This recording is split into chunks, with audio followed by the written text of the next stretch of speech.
Next to now, please. Almost. Almost done.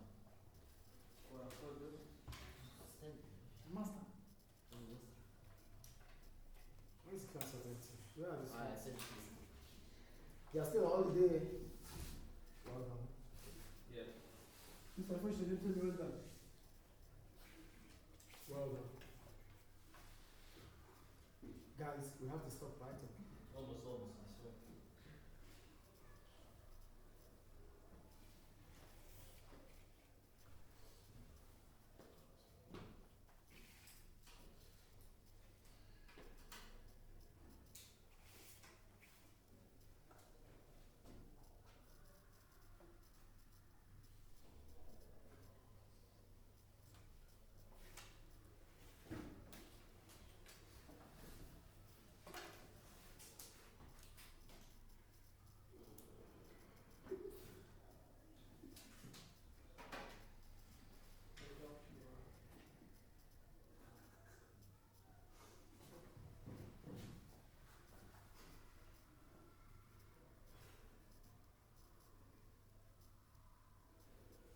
Are you done? No. Almost. I stop writing already. So while I was, you stop writing, especially those of you, stop writing already because while I was away, keep quiet. While I was away, you're supposed to be writing, but you left doing something else. This is fine. To me. Right. Keep quiet. Good morning.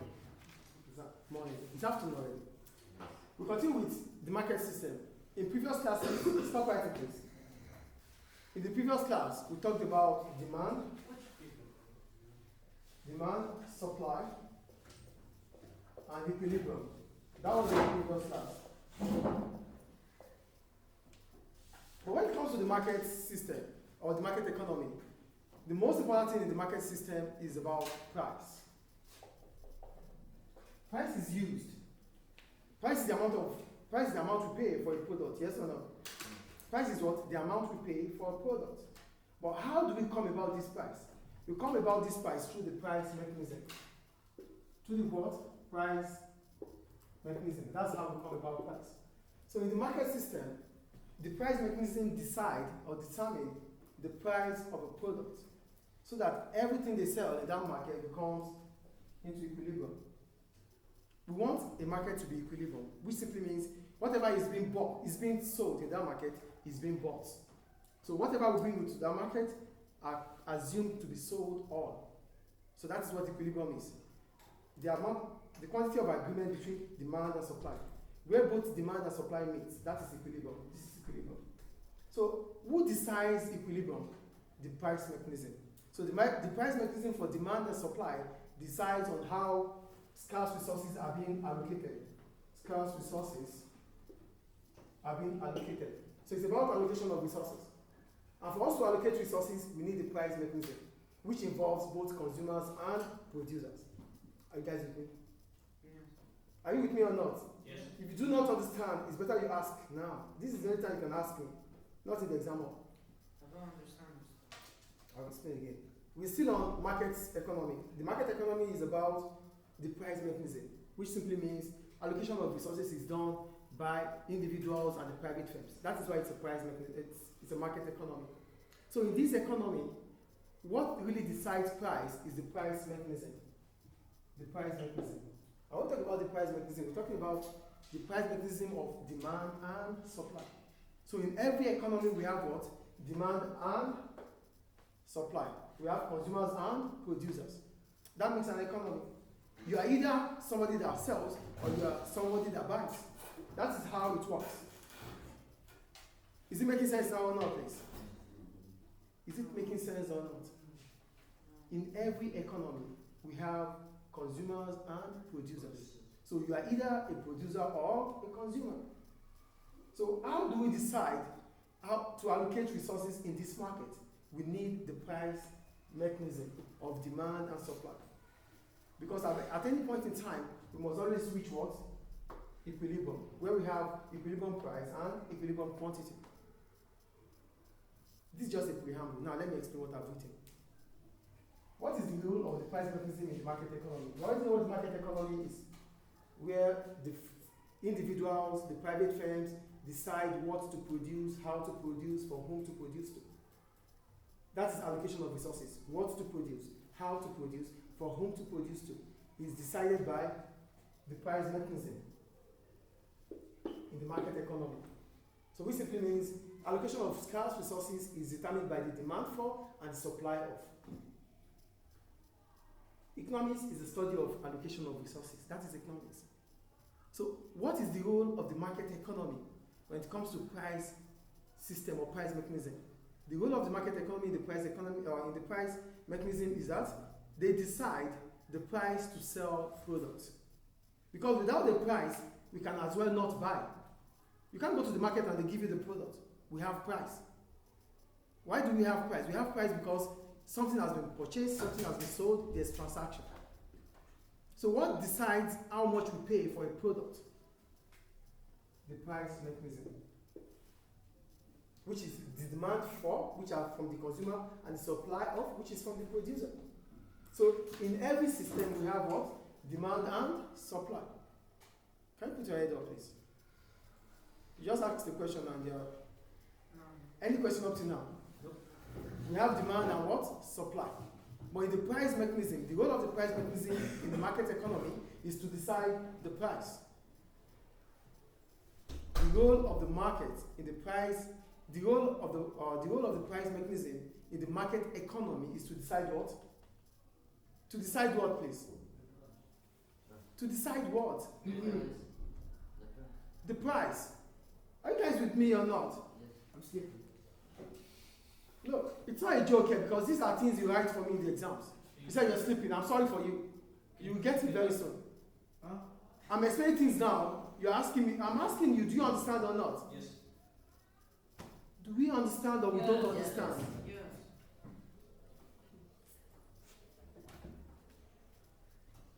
The topic is about price mechanism, which is from the market economy. In the market economy, we have demand for and the supply of. So it simply means that in a market economy, what to produce, how to produce, for whom to produce to, is determined by the price mechanism. So the role of the price mechanism, is it good? Yeah. Yes. The role of the price mechanism is to decide price in the market economy.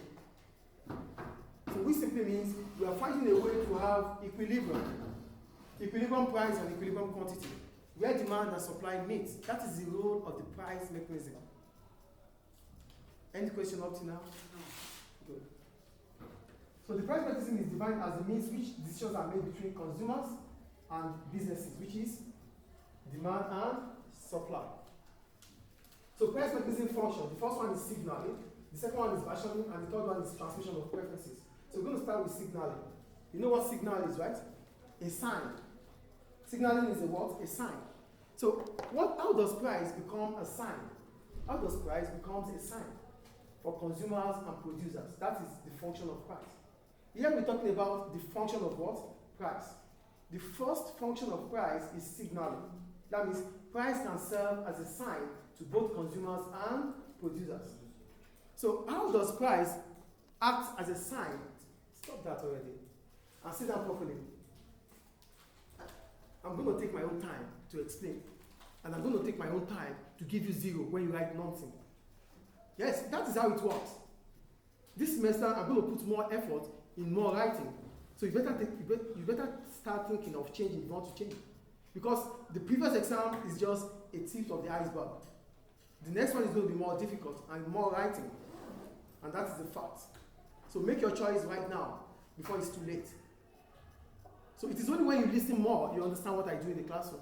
But if you are not putting your mind there, so you're not going to get anything. I'm not going to say further than that. We have three functions of price. The first one is price. Yeah, sure. We have three functions of price. The first one is signaling. Price as a signal. When we talk about price as a signal, it simply means a change in price. A change in price will bring about, it's a signal to both consumers and producers. So let's assume the price increases. An increase in price is a signal to producers and consumers. It's a signal to producers that they can as well make more profit. Based on the fact that the law of supply says the higher the price, the higher the quantity supplied. When the price is increasing, producers want to supply more. Yes or no? Why are they supplying more? I'm talking, you writing. You meet it in the exam, don't worry. Don't worry. You meet me in the exams, don't worry. No, mister, I'm just doing the lines. When I'm talking, you do nothing than to listen. Okay, thank you. An increase in price simply means producers will make more profit by producing more. So a change in price, like an increase in price, passes a signal to producers that they can make more profit. Do we understand signaling here? It's a sign. Oh, there's an increase in price based on the law of supply. The higher the price, the higher the quantity supplied. We can make more profit now. Let's produce more. So when the price increases in the market, it serves as a signal to producers that they can produce more because they're going to make more profit. An increase in price is also a signal to consumers that this time we cannot buy more because our purchasing power is reducing. Do we understand signal here? Signal is a sign. A change in price becomes a sign for consumers and producers to act. Sorry, to react here. Yeah, to react. Because the action here is a change in price. Do we understand or not? Yes. So price is a signal for us to make a decision about, or a rise in price. Based on the law of demand, the higher the price, the lower the quantity demanded. So price serves as a signal to us to stop buying because the price is rising. We become irrational if we start buying when the price is increasing. But it is good for producers because when the price increases, they produce more based on the law of supply. The higher the price, the higher the quantity supplied. That allows them to make more profit. So price is a signal to both consumers and producers. So a change in price, which we're talking about here, is an increase in price. An increase in price is a signal to both consumers and producers. It's a signal to consumers to stop buying. It's a signal for producers to start producing. Do we understand increase in price? A fall in price. A fall in price is also a signal to both producers and consumers. A fall in price means consumers want to buy more. A fall in price means producers will supply less, based on the law of supply. The lower the price, the lower the quantity demand supplied. Based on the law of demand, the lower the price, the higher the quantity demanded. So a change in price, look at what I wrote here. A change in price provides information to both consumers and businesses.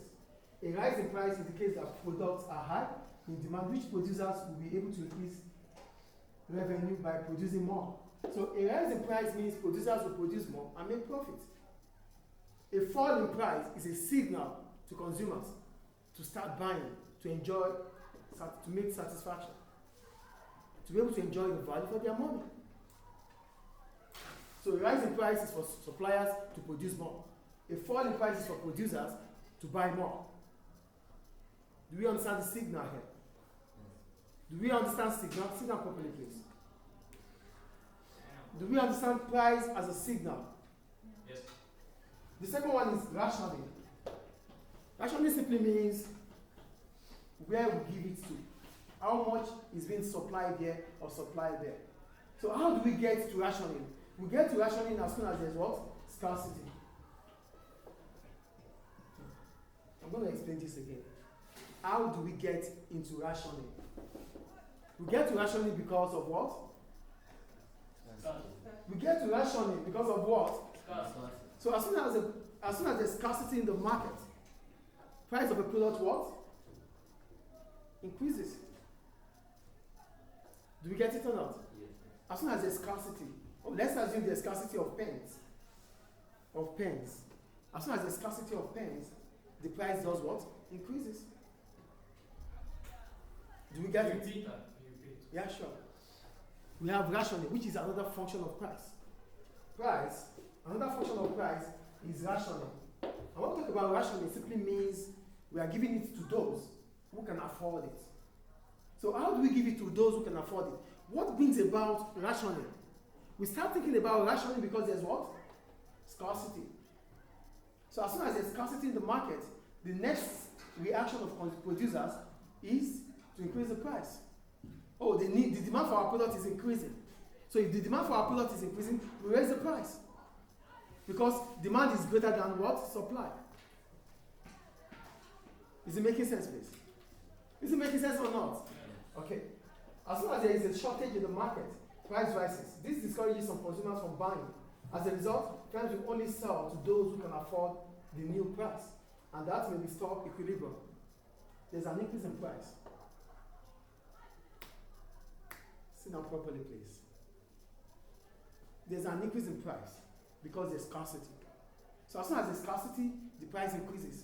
We can't all afford it. It simply means some will not want to buy anymore because the price is increasing. And based on the law of demand, the higher the price, the lower the quantity demanded. So if price is increasing, some consumers will be discouraged to buy.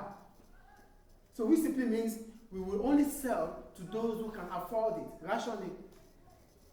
Do we understand rationing here? Do we understand rationing or not? We only sell to those who can buy, who can afford it. Oh, the price was 5, now it is 7. Oh, I cannot buy. But you can buy, he can buy, she cannot buy. So we're going to only sell, businesses are only going to sell to those who can afford the product. That is rationing. Do we understand rationing here? Is rationing the same as signaling? Is rationing the same as signaling? Signaling is about a sign because of a change in price that makes us to act. Rationing occurs because there's scarcity. So we are reacting towards scarcity by rationing. So when we ration, we only sell to those who can afford it. Rationing. Do we understand rationing now? Do we understand rationing? Yes.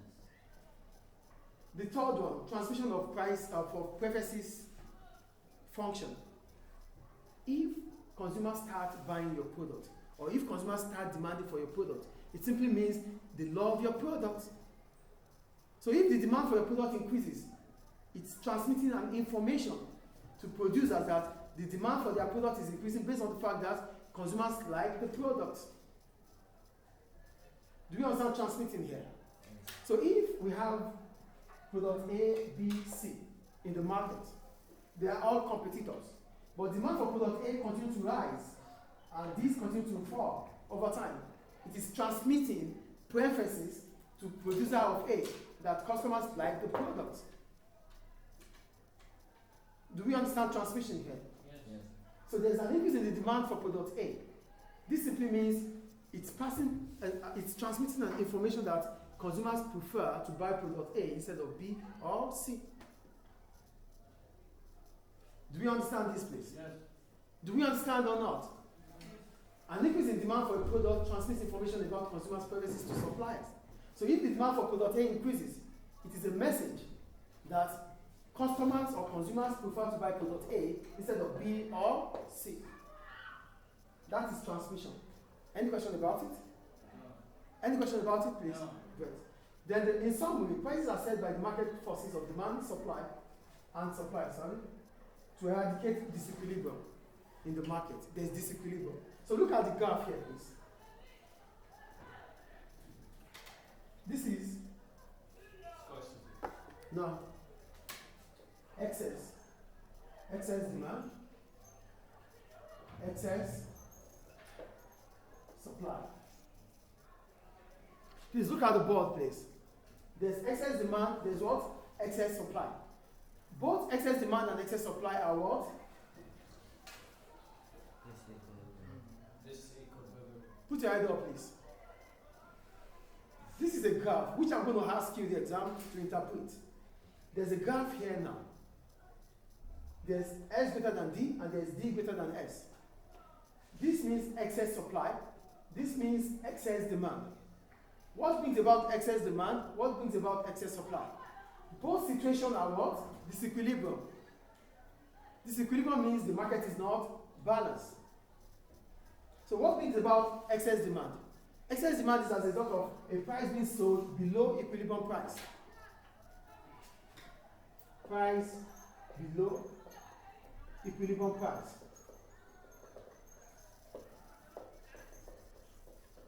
Excess demand. Price above equilibrium price. Excess supply. Do you get what I'm doing here or not? Yes. This is equilibrium. This is equilibrium, which means agreement between the price and the quantity. That is equilibrium.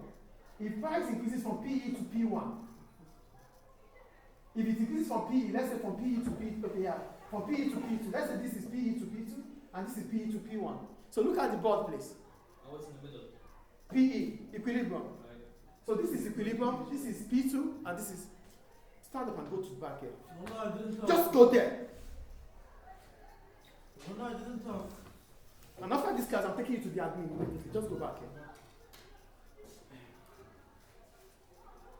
Are you with me, please? There's equilibrium here, which is the point of agreement between price and quantity.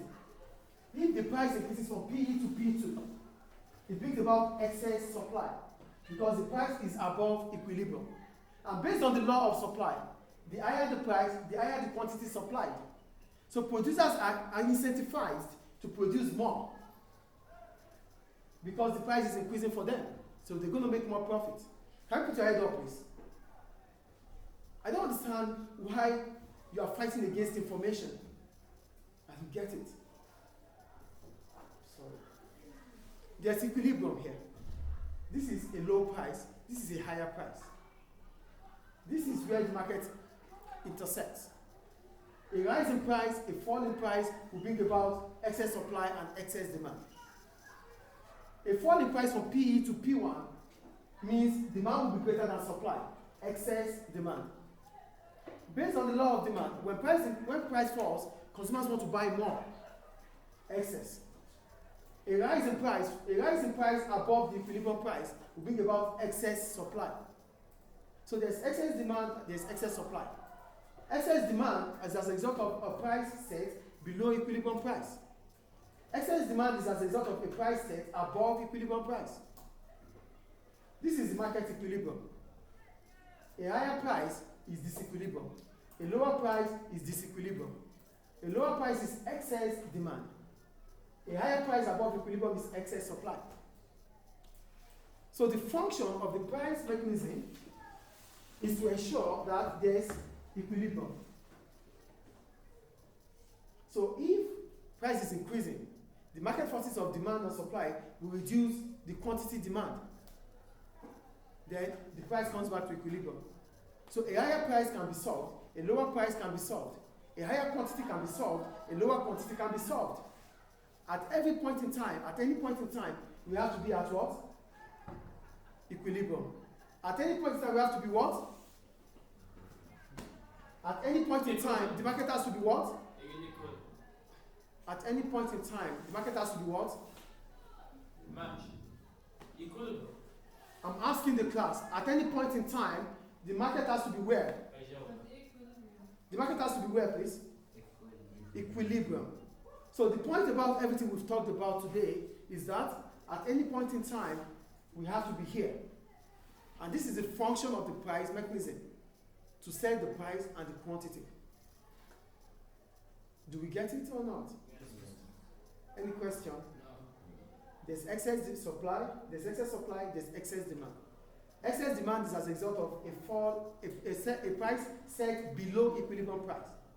Excess supply is as a result of a price set above equilibrium price. I'm going to ask you the exams, and you tell me you don't understand, or Mr. did not teach you. Any question up to now? No. We stop here for now.